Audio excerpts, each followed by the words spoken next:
Golovkin press conference, the last one of the tour.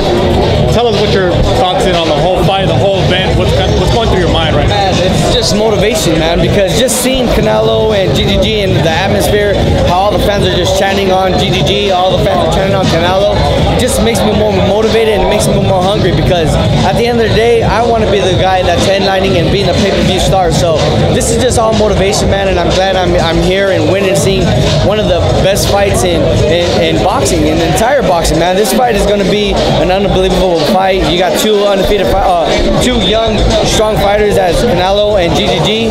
I mean, let the best man win, man. It's going to be a war. Are you going to be on the undercard?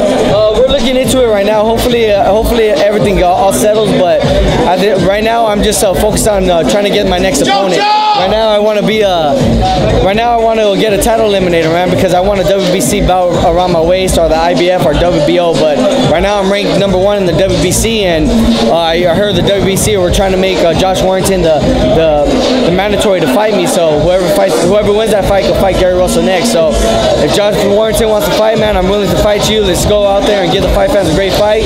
Let the best man win, and the winner gets Gary Russell.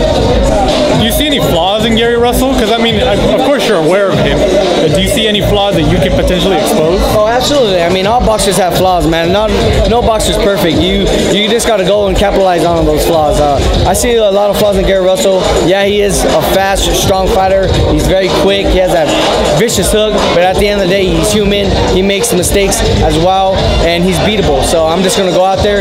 If that fight ever happens, I'm going to train my ass off. I'm going to make sure that me and my father, we're going to capitalize on all his mistakes and come out victorious and get that title around my waist.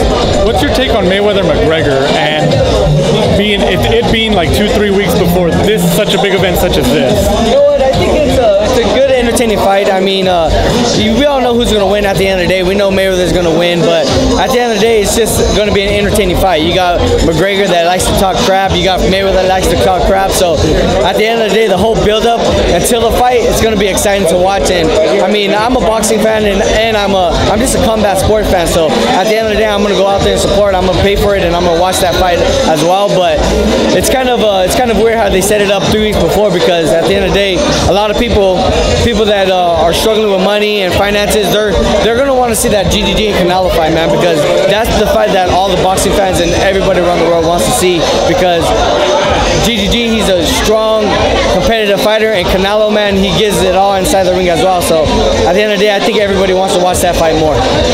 Now, Joseph, you want to become that pay-per-view star. You want that Canelo Triple G type of fight. In this scenario, you're Canelo. Who's your Triple G at 126? At this scenario, I think there's a lot of tough fighters. Yeah, I mean, I think I would have to move up, man. I'll have to move up and probably either fight like a Lomachenko or Gervonta Davis, because those guys, they have good followings and they're very good fighters. But like a Leo Santa Cruz too. I think a Leo Santa Cruz, if we were to fight, we're to sell out at either the Staples Center or the StubHub. And Oscar Valdez. I mean, we got two Mexican Americans that are going to go out and give it all on the line, man. So there's a lot of fights that I think that we're going to make me a super megastar. So at the end of the day, I just got to stay grounded, take it fight by fight, and keep on winning. And eventually, those fights are going to come. You know, last weekend, Guillermo Rigondeaux won a fight by first-round knockout. He fights at 122 pounds. He mentioned that he's willing to move up to 126 pounds, and he's willing to face any of the young guns at 126. And you're a young gun at 126. Yeah, man. I mean, at the end of the day, I'm not afraid of Rigondeaux as well. He's a very good fighter, but like I said, everybody's human. Everybody's beatable. You just got to go in with the right game plan and execute that game plan well when it comes fight night. If Rigondeaux wants to fight too, man, I'll be willing to fight Rigondeaux. But at the end of the day, I think Rigondeaux, he's calling out Lomachenko because he wants to get that title around his waist at 130 or 126. I mean, I don't know if Lomachenko's going to drop down to 126 since he's fighting at 130. So whoever Rigondeaux wants to fight, I mean, I'm willing to fight anybody, man. I'm going to go out there and give the fight fans what they want to see, and that's an exciting fight and not backing down from anybody.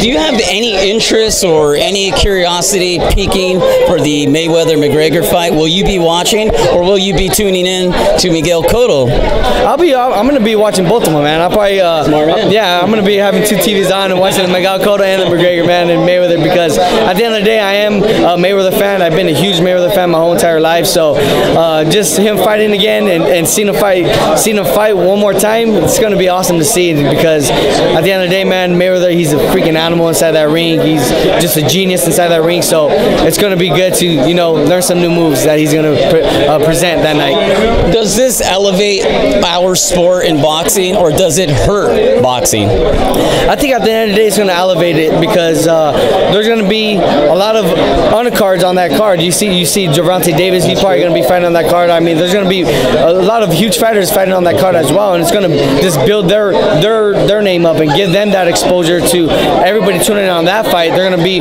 wanting to follow them and see their career, because at the end of the day, those are all tremendous fighters as well. So I think it's good for the sport. Both of these fights at the end of the day are good for the sport. The Conor McGregor, Mayweather, the Miguel Cotto, and as well as Conor McGregor and Floyd Mayweather. Last question, how soon, wrestling here, how soon should we expect you back inside that ring? You're going to be expecting me soon. I mean, right now I'm already in training camp. I'm training hard. I'm focused and I'm determined. We're just waiting on the exact date and the right opponent. Hopefully we get Josh Warrington next. Josh Warrington, let's make this fight happen. I know I'm ranked #1 right now. Let's make a title eliminator for the winner of us. We could get Gary Russell. So Josh Warrington, man, let's make this fight happen, man. You're undefeated in the UK. You got a great following. I'm undefeated in America. I got a great following. Let's make this fight happen, and let's put in work. All right, my man. Thank you. Thank you, man.